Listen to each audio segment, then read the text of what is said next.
Welcome to all.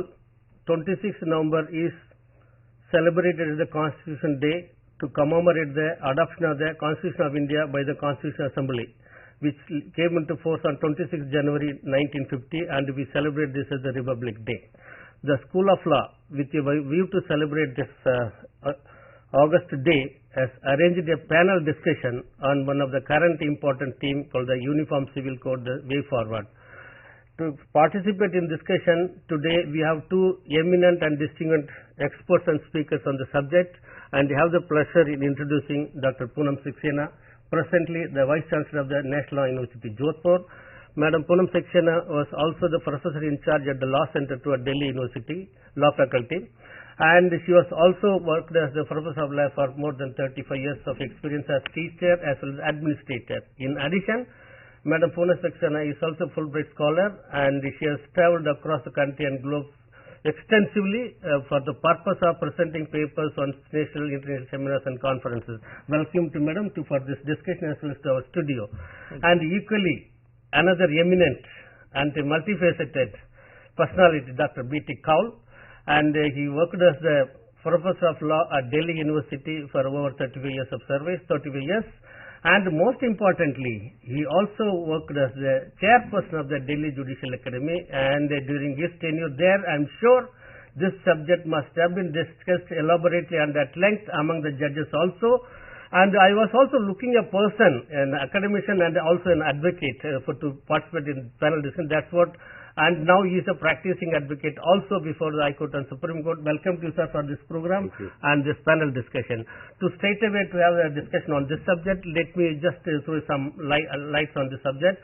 Uniform Civil Code, which a layman's parlance we may understand that is a uniform application of the any standard regardless of any other factors. Coming back, number two, Uniform Civil Code has different dimensions. Maybe historical background, we cannot forget the historical background is important. Then we have the constitutional mandate also, what the constitution provides, what is the tenet of the constitution, that we will see in this discussion. And the third dimension, what is the judicial trend on this Uniform Civil Code. And the fourth aspect of that, what is the public perception from the beginning to this state end, without further wasting the time.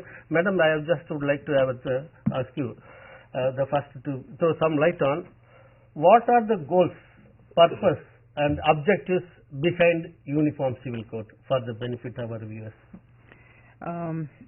To answer your question, a clarification is necessary that for the application of laws in India, the life of an individual is divided into the public life and the private life. And as far as the application of laws is concerned, as far as the public laws are concerned, they are applied uniformly with respect to any person. For example, I'll take Indian Penal Code. It applies to every Indian, irrespective of whatever religious affinity he may have. For example, the Companies Act, the Partnership Act, the Contract Act, these are the laws that deal with the public sphere of a person. But then there is another aspect of a person's life, that is the domestic affairs or the family matters. So in family matters, the laws that are applicable to a person, they vary. There is a multiplicity of personal laws, as they are called. Laws governing domestic relations is the most appropriate terminology that we should use, but they are also called family laws and personal laws. So we have a multiplicity of personal laws in the area of the private sphere of a person, an Indian, and the application of which primarily depends upon the religion of the party. Now, whenever we talk about Uniform Civil Code, we already have a uniformity as far as the public sphere of a person is concerned. So, through Uniform Civil Code, we are talking about only the laws governing domestic relations. We are not talking about public laws. We are talking about personal laws, and that there should be a uniform law that should apply to all Indians, irrespective of the religion or the place where he should come from. Coming back to sir, thank you ma'am for this. Then sir, just I would like to closely relate to this. What in your view should be the approach to be followed to give effect to the directive principle of state policy? You know, Article 44 deals squarely about this Uniform Civil Code, and kindly throw some light on this. What approach we should follow? You see, as Professor Poonam has very well explained, when we talk about Article 44, which figures in the chapter called Directive Principles of State Policy, and there are distinguished from the fundamental rights in the sense that fundamental rights are justiciable, while as directive principles of state policy are not justiciable. And when constitutional debates were going on as to whether it should be put in the fundamental rights chapter or should be put in the directive principles of state policy, there was a diversity of opinion, difference of opinion, and ultimately looking at the circumstances as they prevailed at that time, it was thought better that it should be placed in the directive principles of state policy. Now, what is that directive principles of state policy?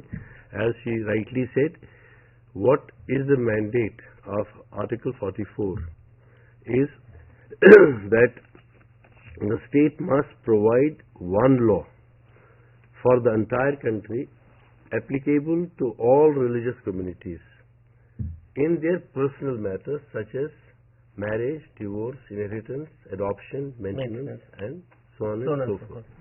Now the question is, how many years have passed by? I think more than 7 decades have passed by, and we have not been able to give effect to this in the proper sense of the word, but it does not mean that we have not taken steps. We have, like in certain matters, facilitated civil marriages. Now, that is, Special Marriages Act is applicable to all people, irrespective of any religion, any citizen. We have banned marital dowries, which is applicable again a law, prohibited child marriages, which is again a law, prevention of domestic violence against women, again applicable to all women. We have also now for the elders, we have laws to provide them maintenance and protection. So we have moved, but we have moved in a slow manner, in a progressive way, and also in the matter of various personal laws, we have tried to bring them more tuned with fundamental rights, equality, gender justice, equity. But what are the two options available to the government of the day today? One is either to make a uniform law applicable to all at this stage. Is it proper at this stage? Should we do that? My view is that all personal laws must be tuned to the constitutional values of equality, equity. That should be the first step. In all respects, and keeping in view the vulnerable sections, especially women and the children, in the matter of their rights, and once we are able to do that, then I think it may be much easier for us at one subsequent stage to give that shape of a uniform law, and I think that may be acceptable to the plurality of the society we belong, plurality of the people of different religions. I think that's is fine. My view. The that's very approach. Now that takes us to the next stage, that whether the format is important or the content is important. So therefore, ma'am, kindly throw some point whether are we interested in having the format of the Uniform Civil Code as well, or with the content of what should go into the Uniform Civil Code, that is important. And number two, how far we have achieved, as Professor Gaul rightly said, that we are moving towards that uniform acceptability of the standards and all. How far we have travelled in this way, madam, please. Yeah, I think the substantive content is very important. Mere uniformity will not do the things.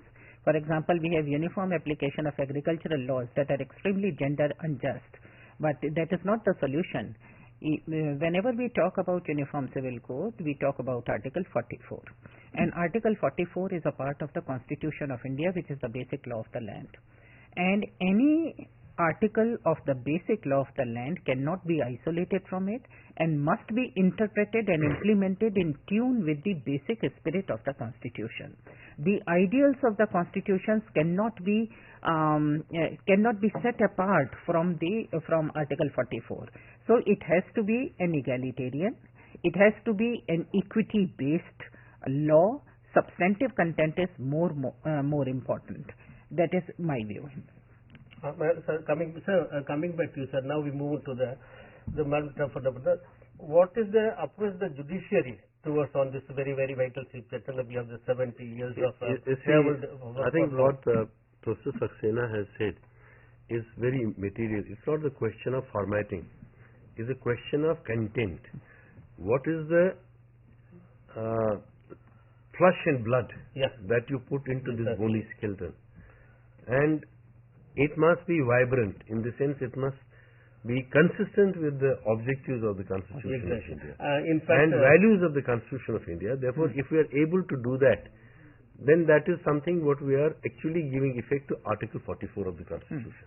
So therefore, no legislation should be passed in haste. It should be well thought of.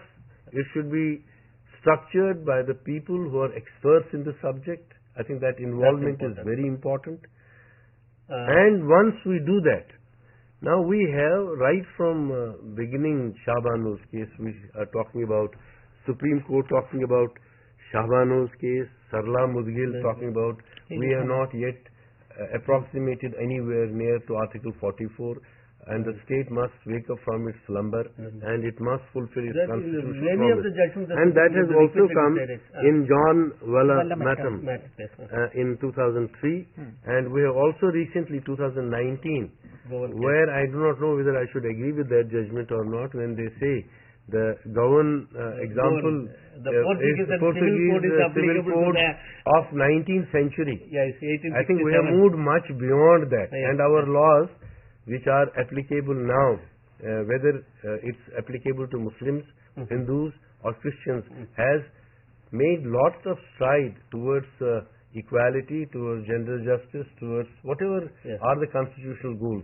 I do not know whether it's a shining example or not, but the question is that yes, Supreme Court is very, very clear that we have to approximate and fulfill this constitutional value, and I'm sure the way the debate is going on today, I think I see that there is a way forward if there is a will to do it in the most rational way, how it should be done. I think today's in a way, debate if should be I understood useful. correctly, both of you, what we are trying to tell you, this uniform civil code should not be the compilation of all the existing laws of the different religious faiths and all. Instead, as Madam said, the content, that should be the moving spirit. In fact, two stages, I would say two stages. Take each personal law, make it in tune with the constitutional values. Exactly. Once you do that, then you can move towards approximating, nearing Article 44. Is that then you can unify it and form a one code, and that may be applicable to all the people. But then if you thrust it without doing the homework as should be done, it may create for us to understand further, I think it is better for our viewers. I would like to add just to add what Professor Kaul is saying. Just think of the time when this particular idea was promulgated. That was 1950. And if we take a look at the system of personal law and existence of personal law and the substantive content of the personal laws that governed the various communities in India, the situation was very dismal. For Hindus and Muslims, polygamy was the norm of the day. Gender injustice was the enshrined concept. Whether you take it co-personally, females were totally excluded from the joint family system. So this was a time where a lot was to be done at the in 1950. Now from 1950 to now 2019, we have moved a long way.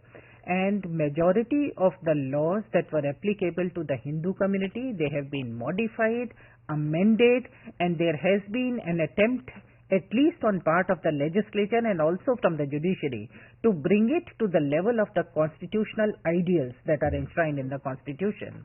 Similar to that, even Muslim law has been amended. Parsi law has been amended. Christian law that was considered totally archaic was amended in September 2001. So all these laws have been correspondingly amended, brought on par. At least no ideal situation has been achieved, but at least it is definitely vastly improved from the time as it stood in 1950. So we are working in the right direction, and as Professor Kaul rightly points out, there will be a time when each of the personal law and the substantive content of it with their inherent diversities will be in tune with the constitutional directives. And then, of course, at that point of time, it will be easier for us to assimilate with the same kind of distinguishing feature of the personal law to come up with a uniform law, some basic principles that will govern the personal law regimes in a uniform manner. I think And it will be acceptable to the yeah, society. yes, even the public approach that I'll come to before that, ma'am. No, always, one of the issues often raised is, why the country, after attaining independence, instead of moving in the direction of Uniform Civil Code, codified the Hindu law alone. I think it's the issues always, bothering the mind of many of their scholars and all. Can you throw some light on this, madam? At the time when the Hindu Code Bill was promulgated, even at that point of time, it was not free from difficulties. Yes. There was a conservative section of Hindus who were not in favor of it, and that was basically the reason why this code had to be split in 4 different amendments. And then it was passed. For example, I can talk about succession law. One of the section of Hindu society was in favor of abolition of the joint family system, and because it was considered unfair to women. But then it could not be done at that point of time. So these 4 legislations, separate legislations, so in 1955 to 1956. So it's not, I do not think it was a very easy task for these legislature also to enact these laws. The substantive contents had lots of objections coming from parliamentarians at that point of time. Madam, one more related to this. The people should also would like to know what constitutes personal law. That is, you can and what are the importance of personal law. So if it is made, people are made to understand this clear, then rest of the thing will be easier, I believe. Because there is appears to be people are not fully aware of the components of the constitution, this personal law, vis-a-vis we law teachers and students. Personal law, as I told in the beginning also, this is law governing domestic relations, and it is applicable within the domesticity of a person, and it has legal component, behavioral component, relationship between husband and wife, and the obligations of the father towards the children, towards the wife. When we break it into subsequent components as to what constitute personal laws, which are also popularly called family laws, they will be comprising of marriage and matrimonial remedies, maintenance, legitimacy of children, custody and guardianship, adoption, and succession. These are the broad areas which constitute law governing domestic relations. For each of them, the beauty, Professor Elumalai, is that when we understand and see the personal law system, we find that there are laws that govern the entire Indian community but are still in the regime of personal laws. For example, prohibition of child marriages. Yes, rightly said. For example, yes. And then we also have laws which govern exclusively to the individual communities. For example, we have a marriage law for Hindus, we have a separate marriage law for Muslims, separate laws for Christians, separate laws for Parsis, separate for Jews, and then over and above these personal laws, we have a secular law for each of the areas. Yes. For example, marriage and matrimonial remedies, we have personal laws, we have Special Marriage Act. Yes. For example, maintenance, we have personal laws, we have Section 125 of Criminal Procedure Code. Legitimacy, we have 112 to 114 of the Indian Evidence Act. Custody and guardianship, we have personal law based, and then we also have Guardian and Wards Act that is available and applicable to every person. For adoption, we have Juvenile Justice Care and Protection Act, and also Custody, Guardians and Wards Act, where you can take a child under your care and protection. And that's a very recent important very important which has come in 2015. Juvenile Justice Care and Protection Act. And now a Muslim boy can also be adopted. Even a under Muslim that can adopt. Yeah, Muslim can adopt. That kind of a change has taken place. And it is the adopting, parents' religion and adopted child's religion can be totally different. Yes. Yet they will be parent and child. Yes. And for succession, we have the Indian Succession Act, which can be availed of by any citizen of India, provided their marriage is registered under a Special Marriage Act. Yes. So we have the secular laws dealing with the same components. We have religious-based personal laws dealing with the same component. And now moving to the next slide. So, in addition, after seeing this, even the legislative wisdom is equally important to take the to achieve the reality what is contained in the Article 44. Ultimately, it is the legislature who have to act in order to give life to this Article 44. You see, Article 44 does not say make a law. Yes. It says Endeavor. state shall endeavor to secure. Now, first you have to make efforts, because we know it's a difficult subject. Yeah. It's not an easy subject. So you have to build up a public opinion. You have to do the homework. And then, of course, governmental policy followed by legislative action. And that's what we said. Yeah. I think both of us agree on that point, is that it is not necessary to right way jump at it. We can harmonize the existing personal laws with the constitutional values.